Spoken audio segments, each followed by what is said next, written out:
Iran के राष्ट्रपति इब्राहिम रईसी की रविवार को हेलीकॉप्टर क्रैश में मौत हो गई। उनके साथ इस दुर्घटना में ईरान के विदेश मंत्री हुसैन अमीर अब्दुल्लाहियान की मौत हो गई। रईसी की मौत पर दुनिया भर के लोग दो धड़ों में बटे हैं। कुछ लोग उनके मौत पर जश्न मना रहे हैं तो कुछ उनकी मौत को संदिग्ध मान रहे हैं। उनकी मौत के पीछे इजराइल का हाथ माना जा रहा है।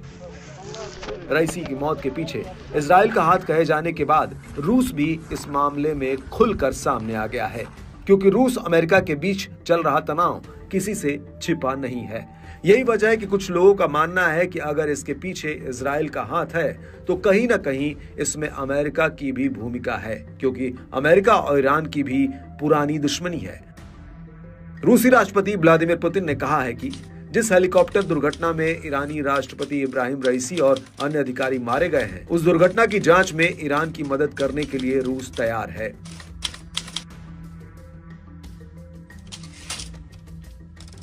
पुतिन ने संसद के निचले सदन के अध्यक्ष के साथ एक बैठक में कहा कि यदि हमारे सहयोगियों को इसकी जरूरत है तो हम इस दुर्घटना के कारणों की जांच के लिए उन्हें विशेष सहायता प्रदान करने के लिए तैयार हैं।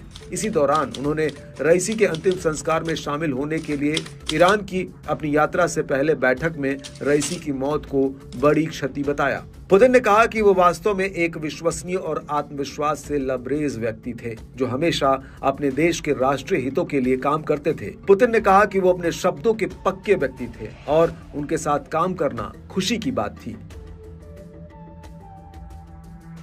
हालांकि पुतिन ने प्रतिज्ञा की कि रूस ईरान के साथ अपना सहयोग जारी रखने के लिए तैयार है, क्योंकि दोनों देशों ने रईसी के दौर में भी एक दूसरे का सहयोग किया था। उन्होंने कहा कि हम अपनी तरफ से रूसी ईरानी संबंधों को इसी तरह जारी रखने की पूरी कोशिश करेंगे।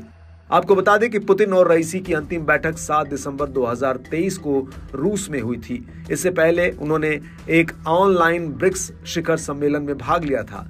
सितंबर 2022 में समरकंद में शंघाई सहयोग संगठन SCO शिखर सम्मेलन के मौके पर दोनों राष्ट्रपतियों ने कहा था कि उनके देशों के बीच सभी क्षेत्रों से सक्रिय रूप से सहयोग हो रहा है।